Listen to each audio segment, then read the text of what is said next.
Estamos comenzando a ver lo que es la prueba de hipótesis. Este es un procedimiento basado en evidencia muestral y en la teoría de probabilidad. Planteamos dos hipótesis, una hipótesis nula y la hipótesis alterna o hipótesis de investigación, las cuales son mutuamente excluyentes. El análisis de los datos sirve para demostrar si rechazamos o no la hipótesis nula y bueno, cuando rechazamos la hipótesis nula podría significar que un factor estudiado ha influido significativamente en los resultados y por ello aceptamos la hipótesis alternativa. Este proceso de usar una muestra para comprobar si la hipótesis del investigador, la cual nos hemos formulado, es verdadera o falsa. Nosotros estamos trabajando con el procedimiento de 5 pasos. En el paso número 1 planteamos las hipótesis estadísticas, la hipótesis alternativa y la hipótesis nula. En el paso número 2 establecemos el nivel de significancia, que de forma manual sería buscar la razón crítica poblacional, el valor tabulado. El paso número 3 sería la elección del estadístico de prueba, si lo hiciéramos con el procesador, o determinar la razón crítica muestral, que es el valor calculado. Paso número 4 sería la estimación del p-valor si lo hiciéramos con el procesador, o plantear la regla de decisión si lo hiciéramos de forma manual.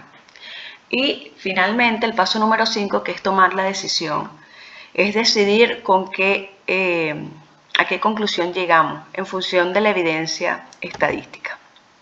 En el paso número 1 consiste en contrastar la estructura gramatical a la estructura matemática. Allí nos planteamos una hipótesis nula, también conocida como hipótesis de ninguna diferencia, y la hipótesis del investigador, que es la hipótesis alternativa, que es el planteamiento que niega la hipótesis nula y que mantiene que existe una diferencia entre el estadístico y el parámetro, que esa diferencia no es aleatoria y que es significativa o importante. Es importante señalar que la hipótesis del investigador se encuentra siempre en consonancia con el objetivo estadístico: asociar, comparar, relacionar,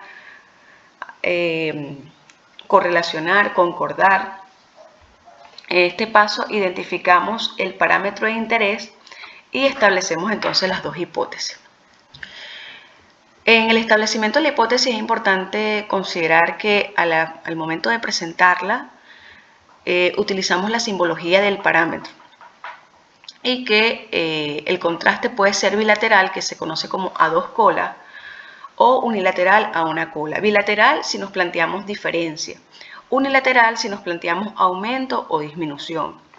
Fíjense que bilateral, ¿sí?, tenemos las dos zonas sombreadas, y cuando es unilateral que nos planteamos aumento sería esta zona, y cuando nos planteamos disminución sería esta zona. Fíjense cómo las presentamos.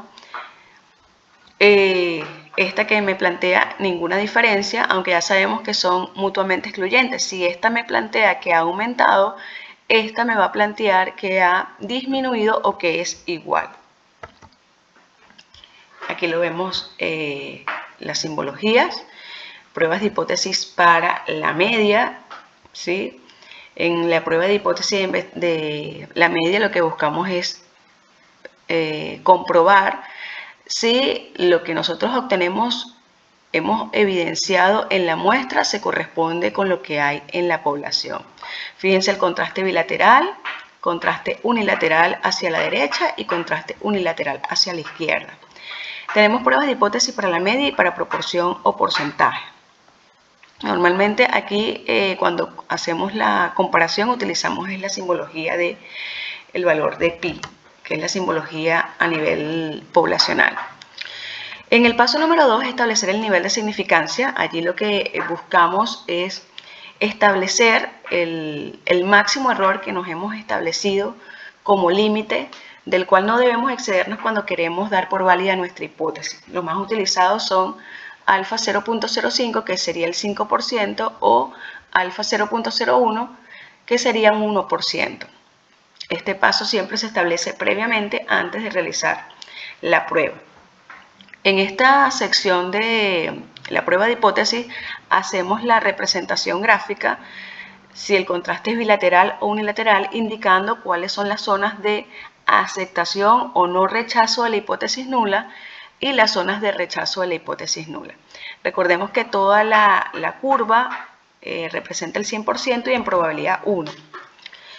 Al establecer el nivel de significancia es importante señalar que trabajamos con dos tipos de error. El error tipo 1, que es el convencionalmente utilizamos, es el error que cometemos al rechazar una hipótesis nula que a nivel poblacional es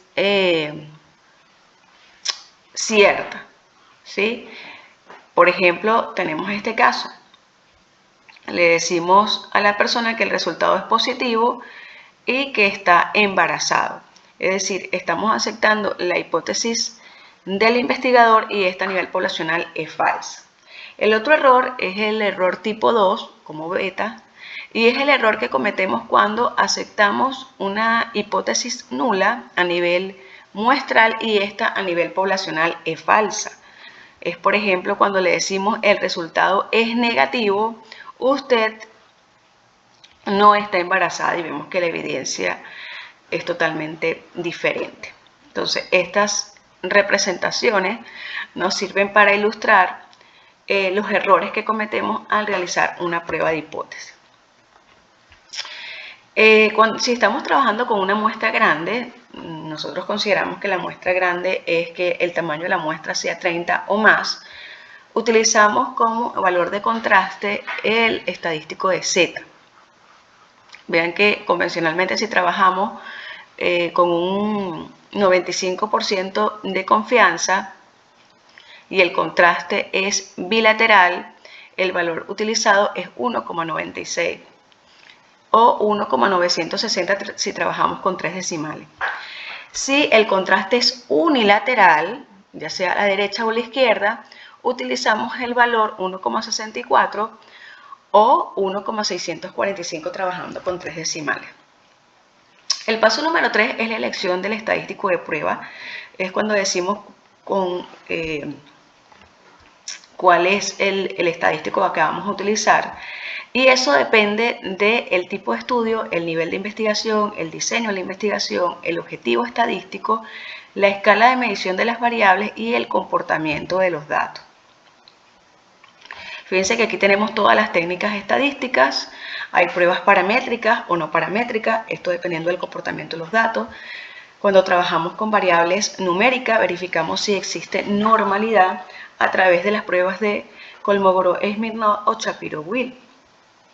Si hemos demostrado que la prueba no tiene, que no tenemos, los datos no tienen una distribución normal, utilizamos su equivalente no paramétrico.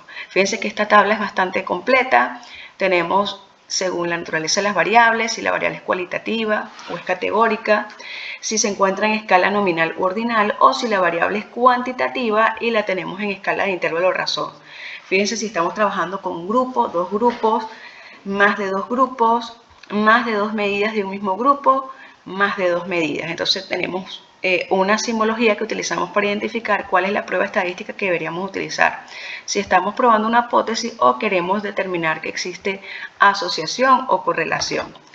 Aquí las vemos un poquito más simplificadas, solo la última parte, porque son las pruebas estadísticas convencionalmente más utilizadas.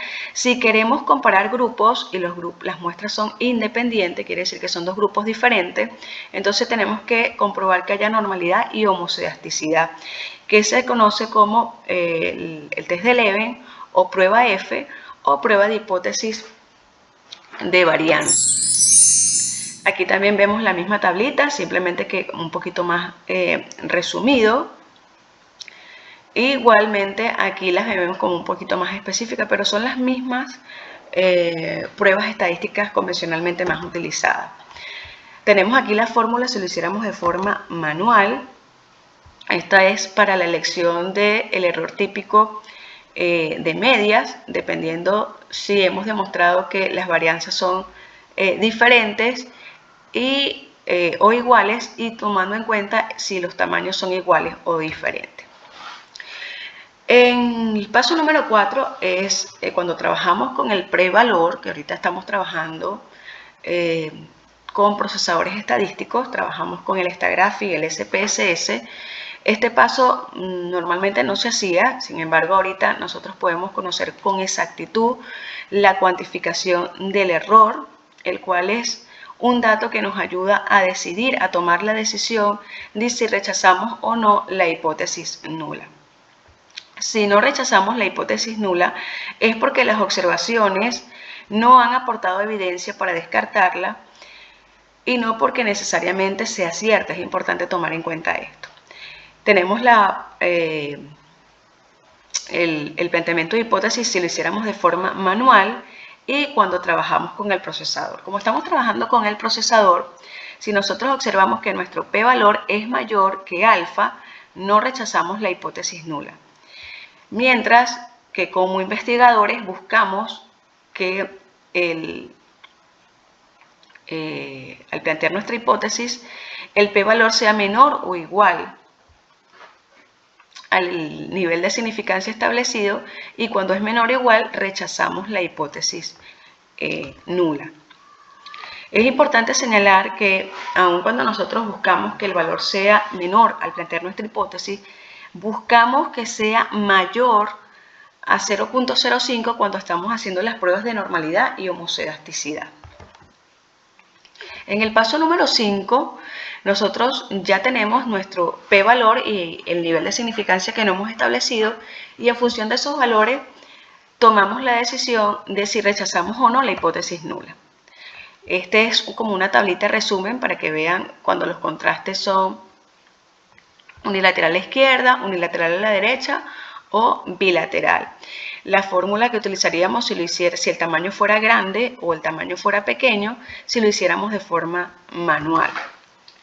Ahora bien, tenemos este ejercicio donde un orientador está interesado en verificar si la calificación promedio de los estudiantes que ingresan a bachillerato, ya que se estima que es de 12 puntos para toda la población. Recordemos que esto es el valor del parámetro, ¿sí? La simbología que vamos a utilizar con el parámetro. El tamaño de la muestra, para comprobarlo seleccionamos una muestra de 79 estudiantes y de ellos obtuvimos una media de 13.04 y una dispersión de 1.37. Con un nivel de significancia del 0.05 queremos saber si realmente el promedio de todos los estudiantes que van a ingresar a bachillerato que ingresan a bachillerato es diferente de 12 puntos.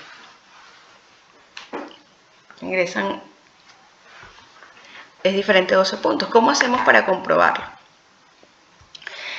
Si nosotros tenemos este ejercicio donde no tenemos la base de datos, sino tenemos datos directos,